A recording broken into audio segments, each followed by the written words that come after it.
Welcome to the Quarter Midget Association 1995 Eastern Grand Nationals on Indy TV. Hello, I'm Sports Director Vince Welch, joined by Dave Wilson. And Dave, over 380 drivers today, and really this is where a lot of big-name drivers that we hear of today get their start. I mean, you go back, you look at the kart lineups in IndyCar, you look at Winston Cup lineups, you look at the open wheel and sprints and the midgets, and almost all of them started here in the quarter midget ranks. And you can see some evidence of those names still here today. A couple of the drivers running today, and some of the fireproof uniforms of like Stevie Reeves, folks like that. So there's a lot of heritage in this Quarter Midget Association.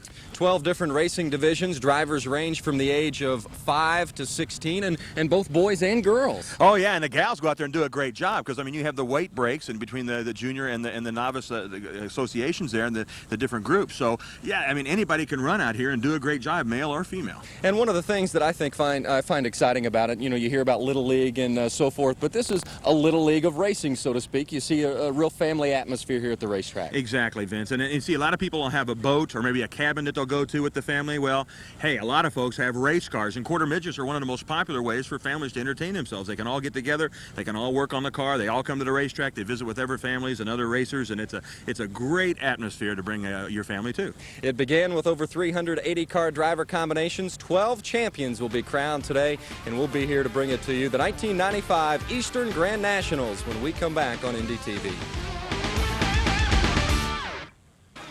Welcome back to the Indiana State Fairgrounds, the Quarter Midget Association Eastern Grand Nationals for 1995. And like the Indianapolis Motor Speedway, the Mini Indy Speedway has some similar characteristics. Yeah, and here's Mary Holman George with those famous words.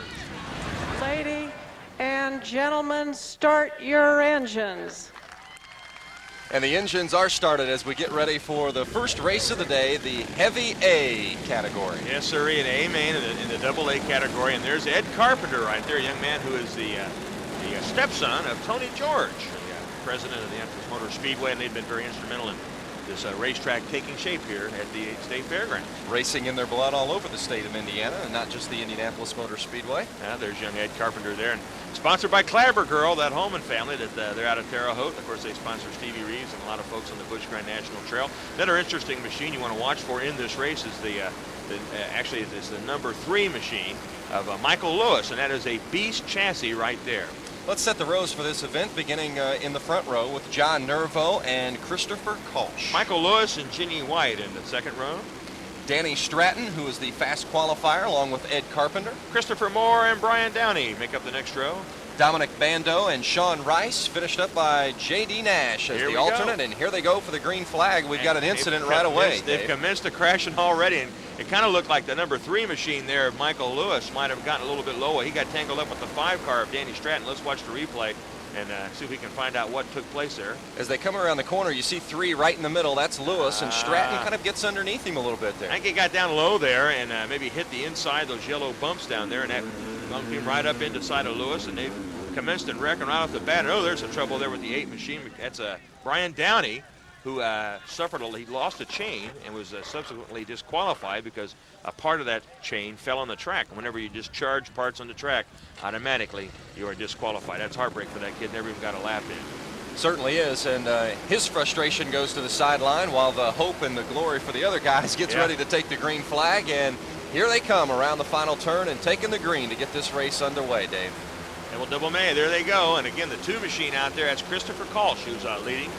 And holding on there, right behind him, Michael Lewis, and it's the Beast chassis, as we alluded to earlier. It's made by Bob East, the Beast chassis, and you recognize that number 9. It's very familiar if you're a fan of Thursday Night Thunder and watching the midget races. And look at the pass down low there. Nice move there by Michael Lewis, and got right underneath him to take the lead.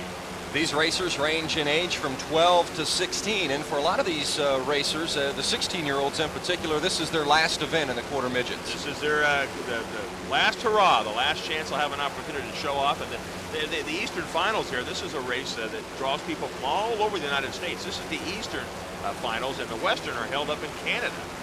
Michael Lewis continues to lead. He's in the white number 3 car, and Christopher Kolsch in the second position in the number 2 car. And Lewis started from the 3rd spot, obviously, as his number indicates, but he didn't waste any time getting right up there to the front. Well, the top 3 there pulled out. Ed Carpenter making up that 3rd position. They've kind of pulled away, and it looks like your 2 leaders are moving a little bit away from him as as the number 2 machine, Christopher Kolsch, kind of looking down low on occasion. It's very difficult to pass, and down he goes. Kolsch trying to get underneath him, but Lewis slams the door on him to hold him off. There's an obvious groove on this track, just as you see in all racetracks around the world. Exactly, and Vince, this track is banked 9 degrees, 12 minutes, exactly like the banking at the Indianapolis Motor Speedway, but on a smaller dimension like this, it looks more radical. That the banking looks more radical. Now we're starting to pick up on some slower traffic, and this can create problems for the leaders. Michael Lewis has to decide whether he's going to go high or low under somebody, and Kolsch could probably get underneath him there. There's some action in the back of the pack, some good racing going on from front to back.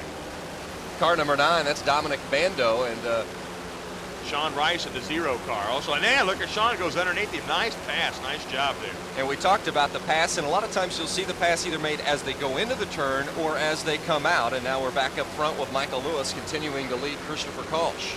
That's what Kolsch is trying to do. You can see him down low there. Let's see if he can pull it. Oh, Lewis again slams him down, and we got a car stopped on the side there. We got a yellow flag. We'll try to find out exactly what took place. Oh, Ed Carpenter, who had been running third, Vince, out of the program. So a tough break for Ed Carpenter, and the break in the action, although it's certainly not a break for Carpenter, it is a break for the rest of the cars and the drivers, because it allows the tires to cool down and the cars to run a little bit better and the handling to be more productive.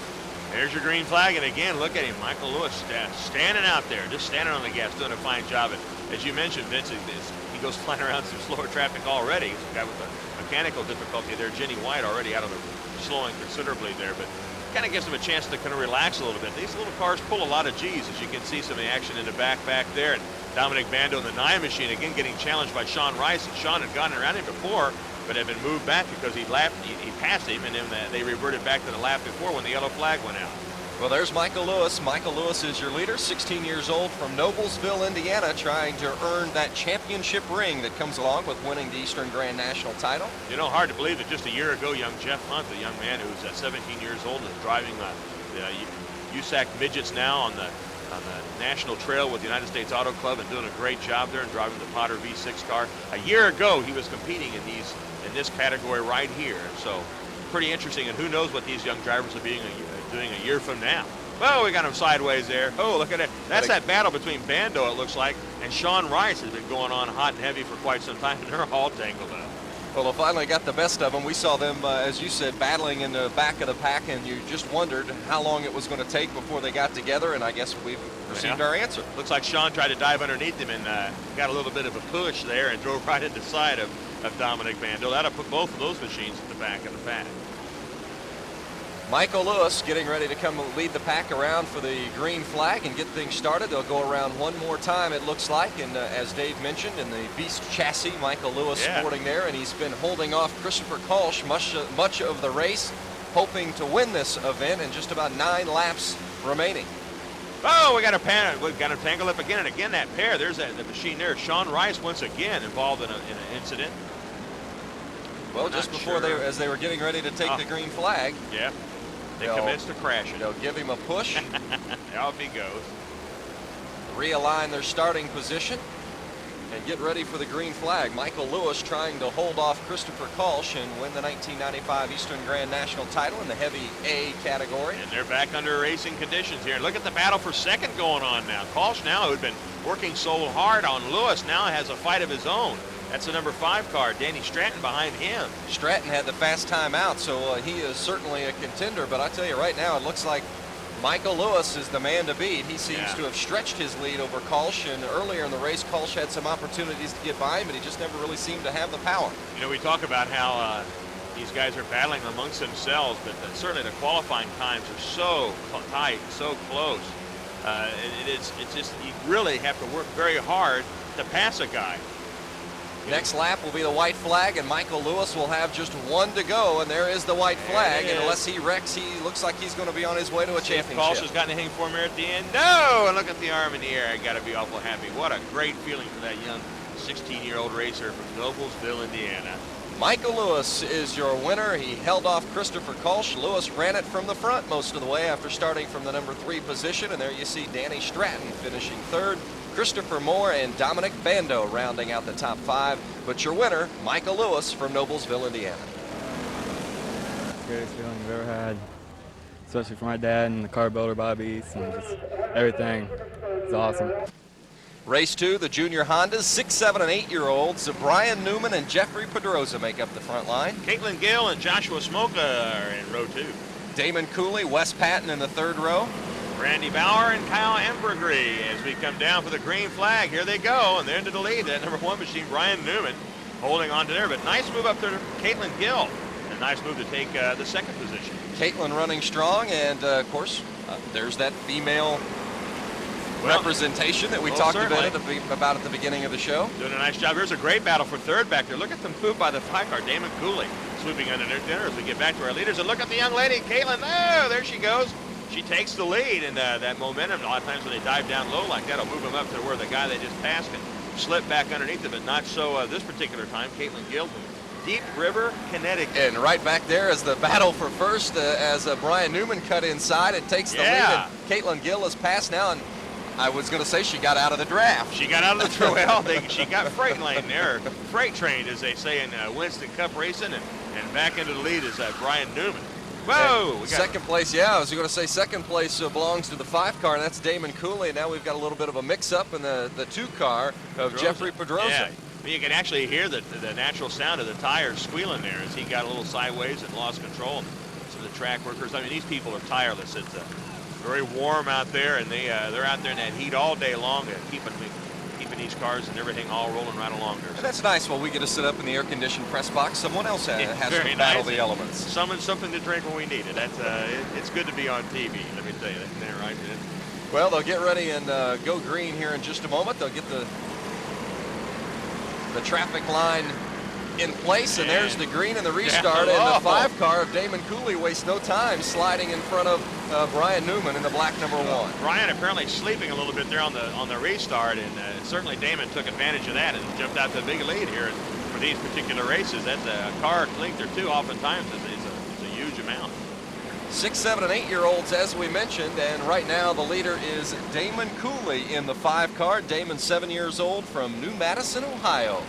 Doing a fine job holding his line here, and momentum is everything with these machines. They just kind of stab it and steer it here, these cars. They keep the gas down in this class. They don't lift, and momentum is everything. You want to keep as smooth as you can. You want to use the bank in it as much as you will. As you can see, a battle going on there. Position fight there. Brandy Bauer in the 7, getting around again. Young Caitlin Gill, who had led this race earlier. There's Caitlin trying to return to favor down low and gets up alongside, and he has to relinquish. Bauer does. This is the first year of competition for the Honda engine, and it's supposed to be a less expensive form of quarter midget racing, and as with all forms of racing, it can ring up the dollars. Well, certainly it can, and the Continental engines are what these other machines generally run on, and the Honda had an innovation here to help lower the cost a little bit and make things pretty equal amongst everybody. Again, another good battle in the back of the pack going on back there. The black car, number 4, Joshua Smoker. He had the fast time coming out. Well, he's I mean, you got to watch the guys that are the fast qualifiers, because they had something figured out. It's just getting their way through the pack, and sometimes the cars will change as the race progresses here. Oh, look at the bumper beating going on there. Again, Pedroza there, the 2 machine, just banging on the bumper of Wes Patton. Sending the message that I think either speed up or get out of the way. Here I come. Here comes Patton down low. He makes a nice move under Bauer. Bauer returns the favor right there, getting back underneath. This is pretty good racing going on here. Excellent racing, and keep in mind, 6, 7, and 8-year-olds. You wouldn't expect kids of this young age to be experienced racers, but we're seeing some outstanding driving maneuvers. Outstanding driving going on, and right now you can see, again, Bauer trying to hold off the charge of Pedroza, the 2 machine, back to the front of the pack there. There's your leader, the number 5 car, Damon Cooley. Looks like he has got this one in the bag. He is an outstanding effort so far and a very comfortable lead at this point in the race, but anything can happen down the stretch. Exactly, because the cars, we mentioned, cars can change. Just look at the pass there again. Here comes Smoker, bang, underneath Gill. And Gill trying to return to favor, but no nice. Looks like Smoker's got her there. Smoker starting to make a move up towards the front. We'll see if he can possibly challenge Damon Cooley at all, but right now, about a turn advantage for Cooley in the yellow number 5 car. Well, he's picking it up a little bit there, Vince. Look at that. He is increasing dramatically. Look at that. It's almost like the possibility Cooley is slowing. I can't imagine that Joshua Smoker's picked up that much. Look at him right on his tail now, and you can see his dad jumping up and down. There's the white flag, and down low he goes. Oh! Side by side. Look at the pass count. He get right back around him. No dice. Now Smoker's in the lead. And there it is. Unbelievable finish, Vince.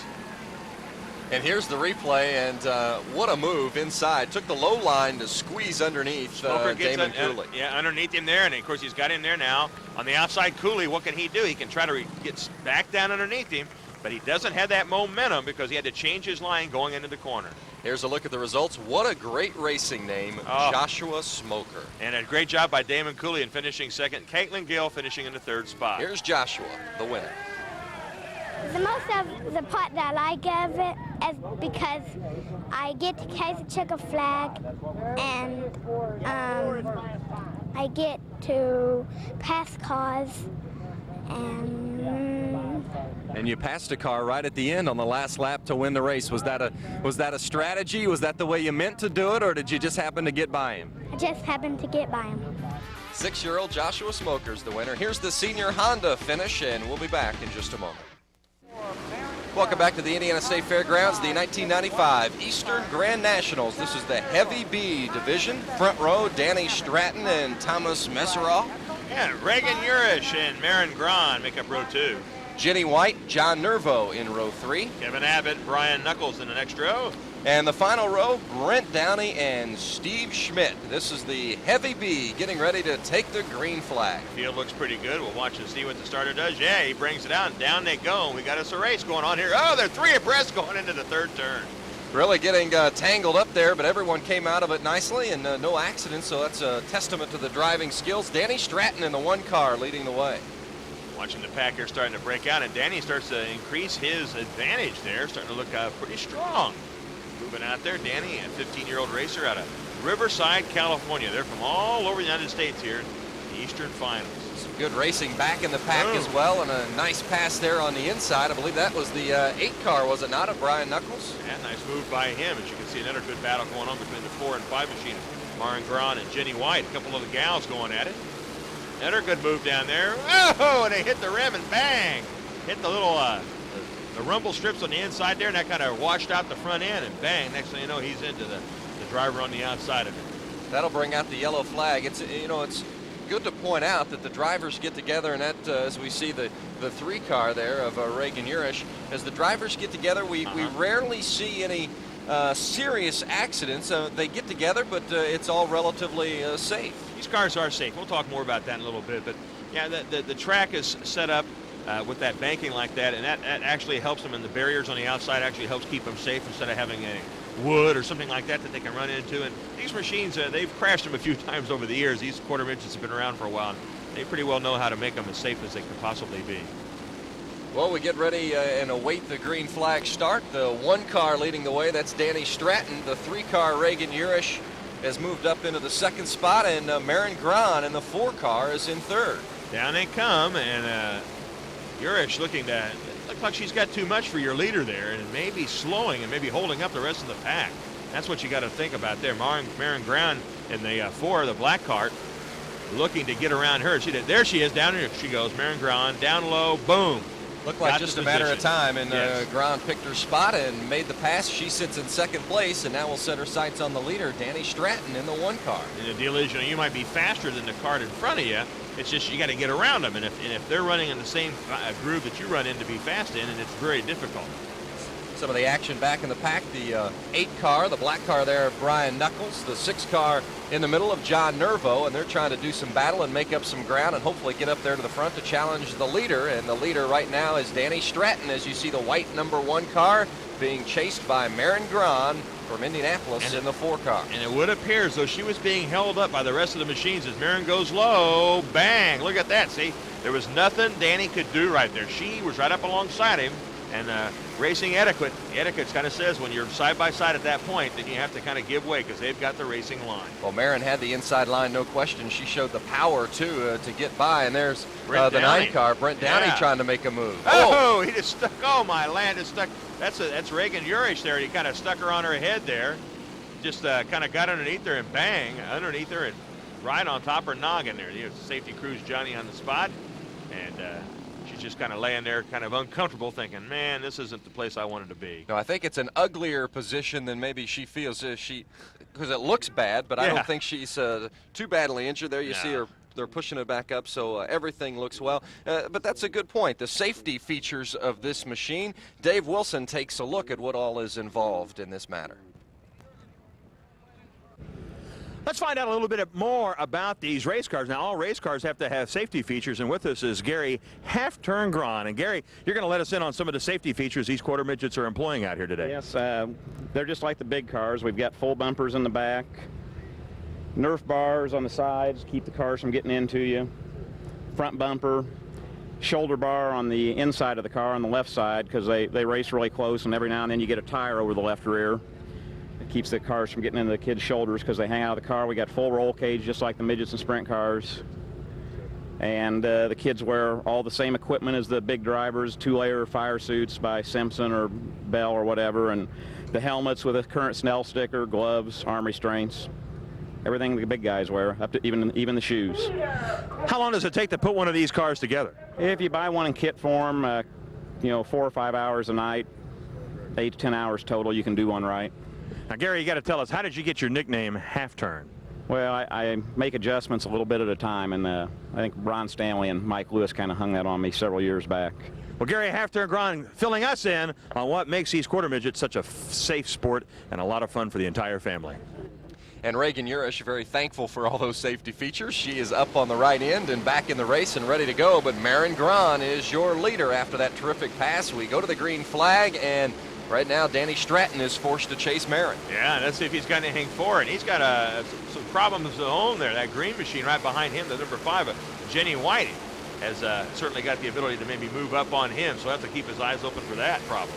Marin Gron, 14 years old, out of Indianapolis, Indiana, looking to win the 1995 Eastern Grand National Heavy B division right here in her own hometown at the Indiana State Fairgrounds. You're talking about Gary Gron, Half-Turn Gron, referring to Stanley. That's Robbie Stanley's dad. Robbie, a three-time USAC Sprint Car National Champion, and also talking about Mike Lewis, the father of our first winner, his son Michael Lewis winning the first race of the day here. And Gary's got to be very proud of his daughter right now. Marin Gron leading the way as she's trying to hold on in the final laps here over Danny Stratton in the Heavy B division. Mighty smooth back there. She certainly is in that same groove every time. And again, as we mentioned, it's you got to keep these things rolling. You got to keep them freed up as best you can. And she's done a super job of just that, using the banking to the maximum capabilities. Well, and we saw the power of her car as well when it passed Stratton. It seemed like she might have had just a little bit more power, and we've got a yellow flag as we've got an incident here as we come out of one of the turns. That's the 8th car of Brian Knuckles. Yeah. Watch how they get him started there. They kind of raise him up, get a little bit of momentum, drop him down there. There's no clutch or anything. And when the wheels turn, the motor turns. As we watch the replay. That's John Nervo trying to look like maybe he thought about making the pass and then just got caught a little bit too late in making the decision. He kind of drove right into the. He kind of had a racing line. I don't know that Brian Knuckles knew he was that far underneath him, and when he kind of moved down, he ran into the side of John Nervo, and unfortunately Knuckles got the worst end of it as we get back to green flag racing. Marin Gron taking the green and leading the way as she tries to hold off Danny Stratton, and I tell you right now, Gron looks unbeatable. She looks awful strong right there, and Danny really hasn't got anything for her there. May take another yellow flag. Maybe they can get a better jump on the restart. But you never know. I mean, this is a long race. Her tires can get hot. As we've seen before, sometimes cars can change. As the race continues on, somebody else might get better. Their car setup may get better as the race progresses. Well, and as the tires heat up, we tend to see the cars slow down. And some nice back-in-the-pack action here as the 7 car of Kevin Abbott tries to make a move on the 2 car of Thomas Meseroff. Coming around, we're getting close to the end here, and there it is. The white flag comes out for Marin Gron, and all she's got to do now is kind of coast and collect, and there it is. She's a happy lady taking that checkered flag. Marin Gron, the winner of the Heavy B category, and as we said, just 14 years old and winning it right here in her hometown of Indianapolis, Indiana. Equal for everybody here, men and women, as we got one sideways there. There are results right there of this, the Heavy B finals. Marin Gron is your winner. Denny Stratton finishes 2nd. It's the 1995 Eastern Grand Nationals on Indy TV. Congratulations to Donnie Ganson, the 1995 Eastern Grand National Champion in the Light B division.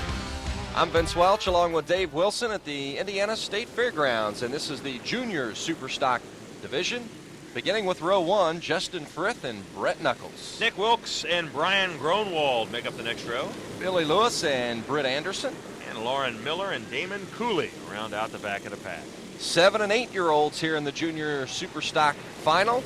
We're getting ready for the green flag as they've got the rows out, and there is the flag waving. And whoa, man, they are all over the place there. That wasn't a very organized start. Oh, we got them all bunched up there already again. No surprise there. Britt Anderson and Damon Cooley, and third car got tangled up in there as well. Let's take a look at how it all began.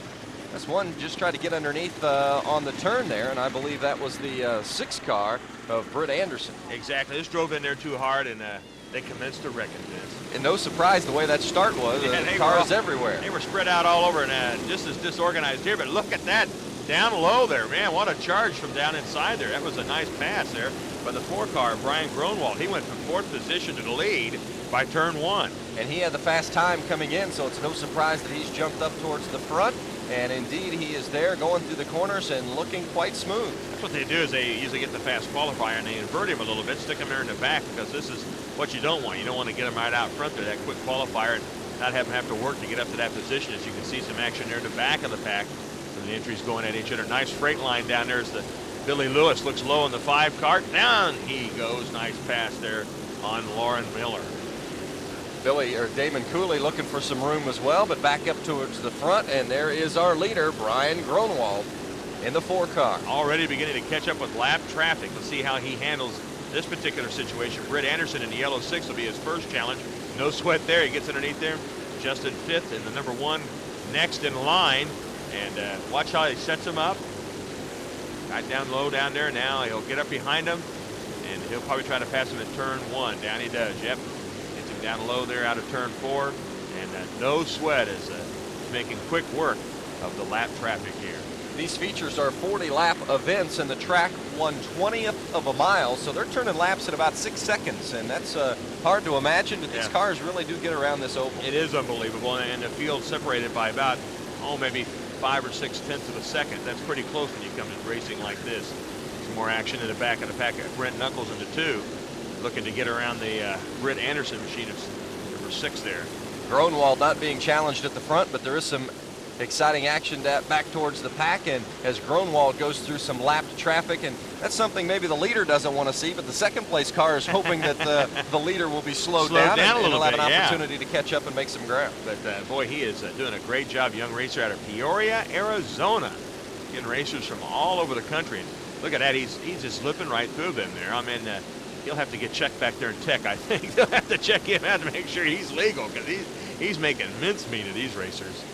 We mentioned it's a 7 and 8-year-old category, the Junior Superstock, and right now Brian Gronwald is making a race all by himself. Not a lot not a lot of competition for the lead, but there is some action in the back of the pack as the 1 car of Justin Frith and the 8 car of Damon Cooley have gotten together. You can see those plastic barriers, Vince, as the red flag comes out. Those barriers are half filled with sand so they can bang into those things and not hurt themselves or the carts. And let's find out a little bit more about the cars and the tech inspection that they go through. After the race is over and you finish it, I do believe I have Keith Abbott here. Now, when do you have to come back here to tech? If you finish in the top 3 and you're the fast qualifier, is that it, Keith? Yeah, generally they do that at this race here, the Nationals. They take the top 5 cars and they want to weigh you, check the measurements on the cars and everything, and then they'll put you in the tech area on that. In this case here, most people did it just in case there was a disqualification for illegal or something like that. Do they catch many people being illegal? No, generally in this caliber racing, they don't catch you doing that. Well, racing's racing. You got tech and you got guys changing hats, and never fails. Wherever there's a race car, you got sponsors that need to be taken care of. Thanks, Greg. Thank you. Well, the wreck has been cleaned up, and you'll see some of the sponsorship on these cars. This is, it's not big business, but it's certainly business, as they say. That's true, and a lot of these young people here, I mean, you just notice, and you know, you talk about how race car drivers, they get out of the car and they thank their sponsors, and that's true. And that's also at this level, that's just part of common courtesy. If somebody's helped you out, you want to teach your youngsters to say thank you, whether it's helping you out with racing or helping you with your school work or whatever. And Brian Gronwald certainly has a lot of folks to thank, because he is far and away leading the pack in this Junior Superstock Division Championship. This is We got a nice battle going on behind him there for second spot. And there's some actual action, great racing going on even further back as you can see the 2 machine of Brent Knuckles trying to make a move, and bang, there he goes under Nick Wilkes. Nick's got an unusually shaped rear end on that machine, the black car. Back up in the front, the race belongs to Brian Gronwald at this point. Of course, earlier in the day we saw a race outcome change on the very last lap with a pass, but right now it's Brian Gronwald leading the way, and unless something unforeseen happens, he's going to win it in this final lap. Yeah, Billy Lewis back there behind him in the 5 machine is going to have to hope for a miracle, and it's not going to happen here as the checker flag comes out and he's your winner. Brian Gronwald, he had the fast time coming in. He started from the 4th spot, and he is your winner in the Junior Super Stock. And here, let's take a look at the results. Brian Gronwald takes the win. Billy Lewis finishes in the 2nd spot. Great job there by those racers, and Vince had a chance to talk with our champion. What did you think coming into this race that you had a chance to win today? Yeah, How come? because I know I had a fast motor and I got fast time and track record. I know I was going to win. Let's go down to the Senior Super Stock division, and we'll break down the rows for you. Front row, Aaron Bedard and Jamie Nunez. Travis Manera and Scott Gones in the 2nd row. Benjamin Arthur and Blaine Zicafus. Morgan Keel, actually, and Brian Harmon in the next row. And bringing up the pack is J.C. Bland and Michelle Therold. And we're underway with the green flag in a battle for the front. Bedard takes the lead in that 1 machine and stretched out a little bit of an advantage here. We got one sideways already. Scott Gones already has stopped there on the racetrack. Let's take a look at that and see exactly what transpired as you watch for that number 4 machine. Pat going into the corners, and he just got a little help from behind. Yes, he did. Apparently it was too slow for the racer behind him, and they gave him a gentle nudge and said, son, get out of the way. We see that in all forms of racing, don't we? Exactly. We quit lifting here at the Eastern Grand Nationals 15 years ago. Back underway, the green flag is out. And from the pole, your leader, Aaron Bedard out of Oxford, Massachusetts. Jamie Nunez in the 2 car is giving chase.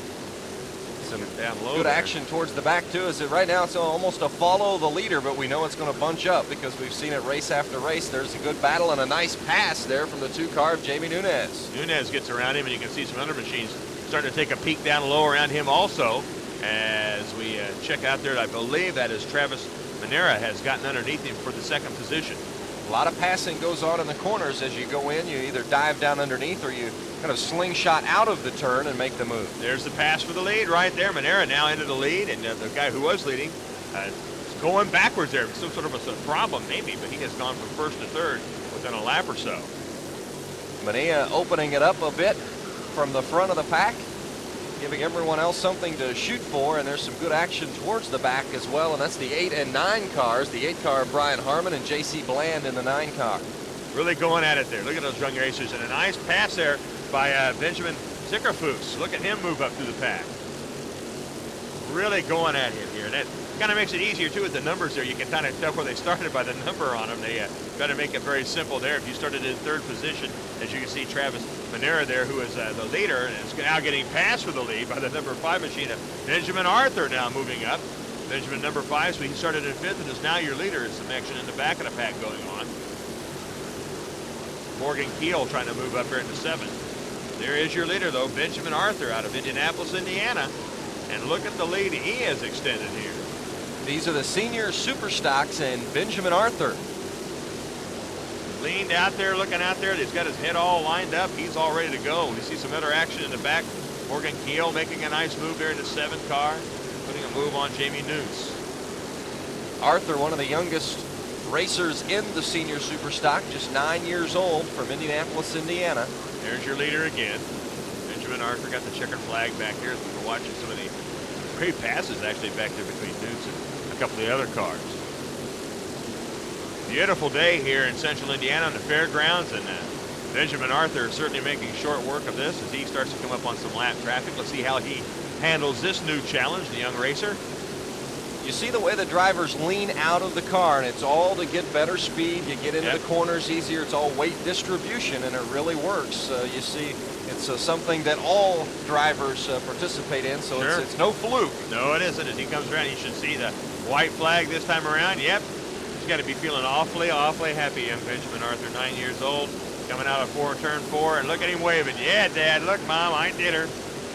Benjamin Arthur is your winner of the Senior Superstock Division.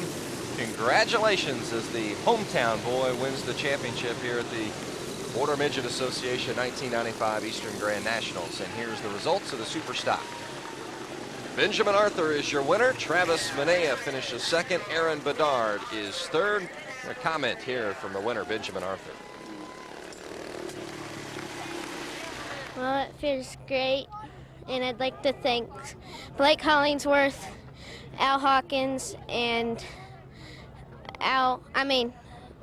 Jeff Castle, and a special thanks to my dad. Always got to thank Dad in there, don't you? Here's the results of the heavy Superstock, and there's Marin Gran with her second win of the day. Welcome back to the Indiana State Fairgrounds, the Quarter Midget Association 1995 Eastern Grand Nationals, the Light Mod Division. Nick Lamers and Chrissy Kilborn make up the front row. Billy Weiss and Sean Knuckles into second.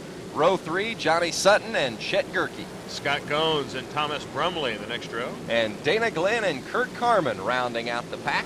And we are racing, and look at the move by Billy Weiss from third to first in that first lap. What a nice move there, Vince. Didn't waste any time, and now we've got the 4 car making a move as well. Sean Knuckles sticking his nose in. Yes, he did. He made a nice move to go from third to second. He's got his eyes set on Weiss. Look at him. He pinches off that corner real well, but doesn't lose that valuable momentum. Look at that. That car is hooked up well. The 4 car of Sean Knuckles leading the way, but it is a tight battle right up front with the 5 car giving chase. That's Johnny Sutton. Johnny Sutton right on his tail. Let's see how he intends to. Yep, he just kind of cuts it down low there, tries to get a position on him, but no dice. And he's able to shut the door on him, Knuckles is. See what he does this time in an attempt to get around him. Kind of pinch off that one turn and get alongside of him. That way the guy has to give you the race in line when you get back into the next corner. Here he comes again alongside. Not enough of an advantage. You got to get up there to where you're at least in the guy's peripheral vision there, to where he'll give you the line. You can see Knuckles there trying to block a little bit, but that time it kind of slowed him down, and no, still couldn't get around him. Well, the 5 car of Johnny Sutton, it looks like he's got the idea, but he just can't find the right time to take advantage of the opportunity. Knuckles has done a nice job holding him off. He's been blocking very, very well, but these cars, oh, there he is. That looks like he might have enough there. Yeah, there he goes. He gets around him with a nice shot. And oh, that slowed him down so much. Look at this from the back out of nowhere. Gerke. Wow. Gerke took advantage, and while the top 2 racers were concentrating on one another, Gerke goes all the way from third to first in one turn. Slowed him down, a spectacular pass. That's one of the best moves that we've seen in a long while, because he had to gauge his momentum and his forward motion so that when those guys were both out of his way, so we could take advantage of the fact that they had been battling and slowing each other down. Chet Gerke, 11 years old, from Broken Arrow, Oklahoma, won his first national championship at the age of 9, so This is old hat to him. He's done it before. Let's see, he's got his hands full there. The leading pack still right together right there, waiting for him to make a mistake. I'm sure one little slip up there, and them boys right behind him will be glad to take advantage. Oh, they got kind of, again, you can still see Knuckles and Sutton banging on each other, and that slowed him down even further, and that kind of gives Gerke a little bit of an advantage there. What a great battle it's been, and now looking at the 2 battling for second place, that's Knuckles in the 4 car and Sutton in the 5 car. Earlier they were battling for the lead, but now that they're going for second and third place, they haven't let up on the battle any at all. They're going at it. Haven't. They're Sutton down low there, looking underneath him, trying to get underneath, but no dice that time around. But as those 2 do battle, it almost gives Gerke a little bit of an opportunity to stretch out his lead, because he's running all by himself. You see him there in the 6 car. That slows down their momentum as he starts to get up on some slower traffic. Now there's maybe some help for Sutton and crew and running back there in second and third spot if they can get kind of tangled up, lose some of that momentum in lap traffic. We'll have to see how he handles it. Sutton had the fast time coming in. He's got a lock on second, but right now the lock on the lead belongs to Chet Gerke in the 6 car. Moving through him without any problem. He's gotten through some lap traffic already, and he's starting to pick up on some more. He really seems smooth, has the rhythm. You see, we've noted earlier in the show, the groove that is obvious on the track. You see the darkness of the track, and he is really not wavered from that line at all. Now you got to get that pace and that groove all set up. And then once you get that set up, and no matter what you're running, whether it's an Indy car or a sprint car or a quarter midget here, as the white flag comes out, and once you get that set up, man, you're dialed in and you're going to be fast. Chet Gerke, 1 turn to go, and there is the checkered flag. Chet Gerke comes all the way from the H Main, believe it or not, to win the light mod title. Chet Gerke, Johnny Sutton finishing in second position there. Sean Knuckles in the third spot. And let's have a word with our champion, Chet Gerke. What did he have to say there, Vince? Chet Gerke, the 11-year-old champion of light mod. I've learned in the past years that when some people are messing around that you should hit the gas and just go under both of them, and so that's what I did. And here are the results of the heavy mod. Brandon Godby is the winner, and we'll be back on Indy TV in just a moment. Welcome back to the Indiana State Fairgrounds. Along with Dave Wilson, I'm Vince Welch. The Quarter Midget Association 1995 Eastern Grand Nationals, the Light A Division Championship. A.J. Supan is joined by Tom Repes in the front row. Thomas Misserall and Matt Zimmerman in the next row. Aaron Fritzke and Charlie Furry in row 3. Cole Carter and Billy Taylor next in line. And Donnie Ganson and Brian Castine rounding out the pack as they come around and get the green, and off and running they are. They've commenced the race, and we got a nice battle there between Supan and the number 1 machine. And down low, look at that pass by Misserall. Thomas Misserall, nice move there. And these cars are fast, Denny. These machines are flat flying. These racers range from the age of 11 to 15, so gentlemen that have really had an opportunity to do a lot of racing in the past and are very experienced, and we'll see some of it in this event, I'm sure. And this is the fastest category that we'll see out here today, and they are flat showing their experience here. Nice job there again. Thomas Messerall out of San Jose, California is your leader at this particular moment. Messerall leading, and the rest trying to make up ground and just get close and wait for their opportunity to make a move, whether it's on the position in front of them or maybe take advantage of Messerall having a problem up in the front. Well, here's Matt Zimmerman, and he's going to certainly make a challenge that would appear on Messerall. Let's see what he does to get around him. Zimmerman really closed the gap, did he not? Wow, Look at that opportunity. Boom, down low they go, and looks like they may have touched wheels. They came awfully close as the yellow flag is out. No problem in the front, but back towards the back of the pack, we've had a car lose the wheels out from under him, and they'll get him running and get ready to go racing again. Moved him to the back of the pack, and again we'll reinstate Messerall to the lead as they go back to the last lap scored. So unfortunately, Matt Zimmerman will have to try to recreate that excellent pass that he just executed. But the way we saw Zimmerman close the ground, and we're seeing him close it again on Messerall, it's only a matter of time, I'm guessing, until he does get in front. And Is he going to get it on this curve? Let's see. Oh, he got down there too low down there, and now here into the challenge comes Donnie Ganson in the 9 as we got another pair of cars stopped up on the high banks there, and oh, they're all knocked up there together. Almost an instant replay as we saw Messerall try to hold off the challenger for the lead, and some of the interested fans there just kind of peering. And it's white knuckle racing there, as we saw them chewing on their knuckles there as they separated the two crash cars. And once again, Messerall back into the lead, back to the last lap scored. The green flag comes out. As you pointed out, Vince, Zimmerman just so strong. Let's see what he can do now with a good challenge coming up from that machine in the 3rd spot. Now here's another thing to take into consideration, as he's got somebody banging on his bumper, does Zimmerman there. Well, Zimmerman in the 2nd spot. We'll see if the 3rd time is the charm when he tries to get around Messerall. Each of the first 2 times he's gotten by him, there's been something else that's happened in the back of the pack, and there is Zimmerman making the move, and can he get him on the inside? Looks like he has. Aaron Fritzke on his back bumper trying to go with him to go moving into the 2nd spot from 3rd, and he is side by side with the former leader Supan there. But look at the lead now that Zimmerman has been able to open up. See, the 2nd and 3rd were side by side battling. That slowed him down, and he's taken advantage of that. There's your leader, the 4 car, Matt Zimmerman.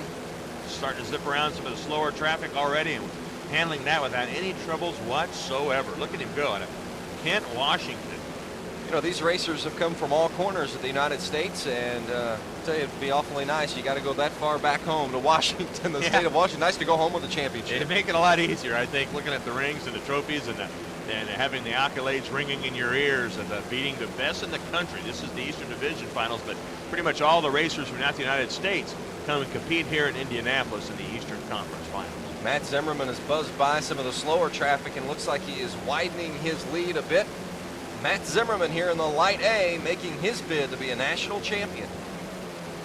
5th mile racetrack again, just trying to keep it nice and smooth. And you get out and you talk to race drivers that are in this particular position, and that's when you get out like that in the waning moments of the race and you start hearing all the little creaks and all the different sounds that the car makes, and you're starting to wonder, is that going to stop me from winning this race? I've done everything fine up to this part.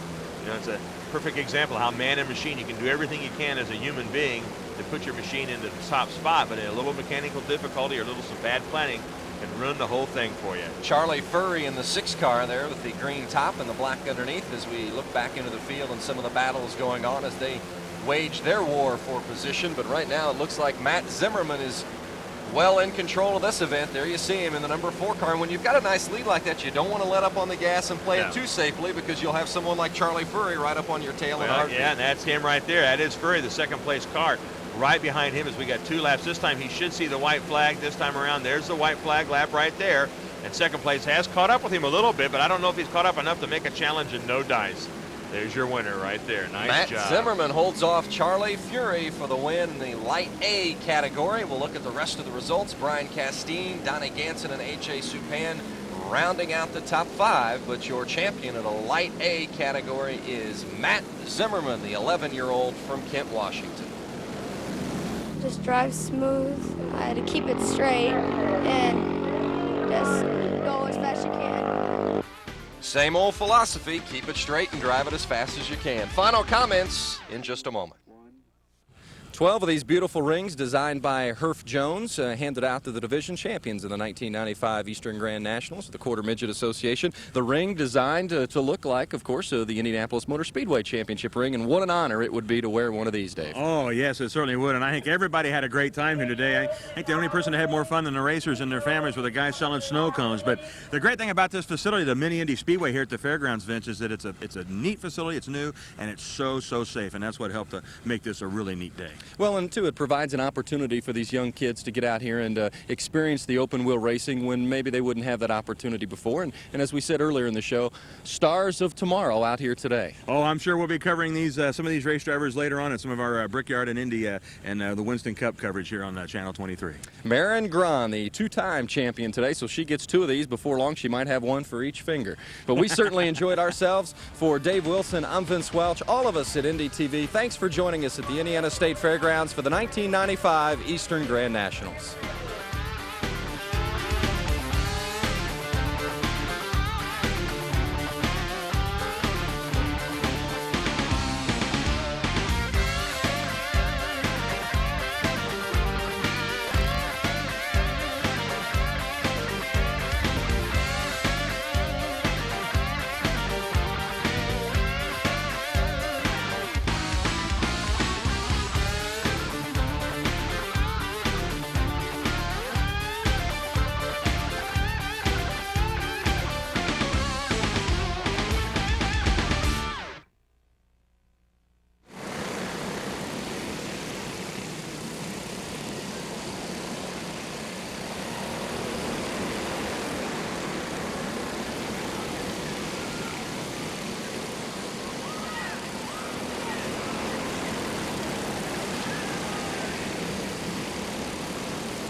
And a winner of our Senior Honda 1995 Easter Grant is car number 6, Jason Sanders, 13 years old from Texas.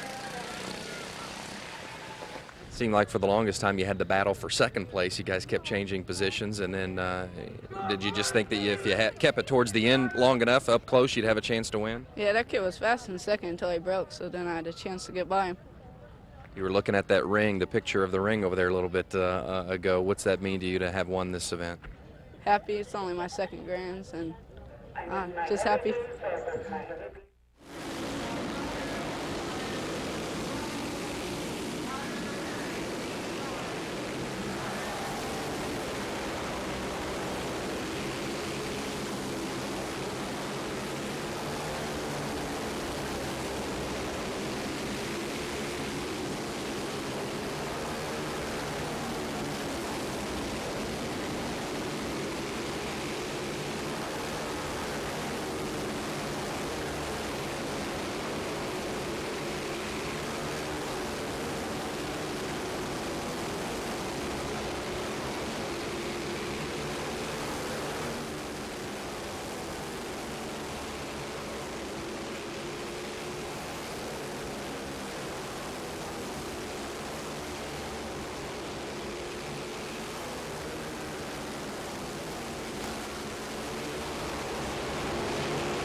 What's it mean to you to be a Grand National champion? It means a lot to me. It's my first one, and it really means a lot. Any drivers that you look up to, maybe following the footsteps? Alonso Jr. Why so? Because he's good and he wins a lot.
take us through the race? Were you just trying to stay out of trouble once you got out in front?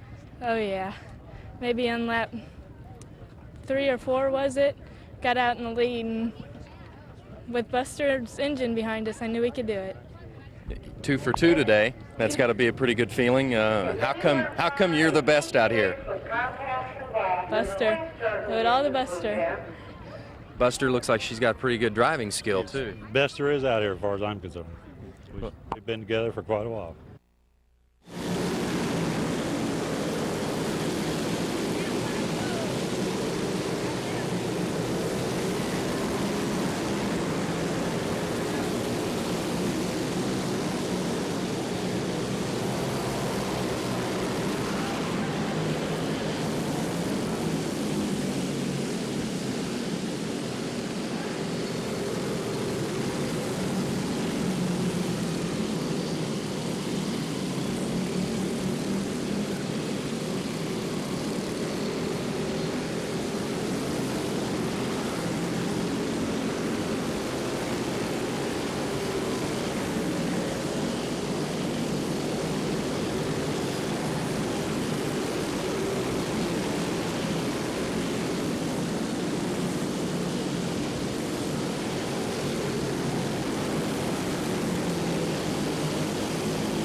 seemed like you just had the fastest car out there, too. Once you got in front, maybe on the second lap, you just took off on him. Yeah, but I had a little problem passing that number 1 car because she kept on pulling down. She probably wanted it too. 8 years old and you're already a national champion. Tell us a little bit about how that feels, and I know how it made the people over here feel. Well, it feels great.